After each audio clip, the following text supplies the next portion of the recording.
In the book of Galatians, the Apostle Paul talks about these two kind of very different ways of carrying on the Christian life. He talks about living by the rules, living by the law, living, kind of under the whole circumcision, the old covenant, the first covenant for the Jews, or by living under the covenant that Jesus has made for us, the better covenant. And he talks about this as living by the rules or living by the Spirit. Those are his two contrasting points. You can live by the rules. You can just, live and try to get everything right on the outside, or you can live by the Spirit in relationship with the Spirit. You can live in the fullness of the Spirit. And when you do, the fruit of the Spirit kind of come bubbling up. They're the natural byproduct of the life that is led by the Spirit. So here's what he says in Galatians chapter 5. This is verse 16, 18, and 25. He says, "So I say, walk by the Spirit, and you will not gratify the desires of the flesh.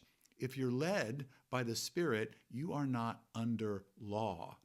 Since we live by the Spirit, let us keep in step with the Spirit." So here's the idea I'm trying to make today, is that when we go through our day, we can be in the place where we're just trying to stay afloat. We're just trying to, kind of not do anything bad. Some of us are trying not to sin. Some of us are not even thinking about God very much. But I want to ask you to spend some time at the beginning of each day and say, Holy Spirit, I just yield.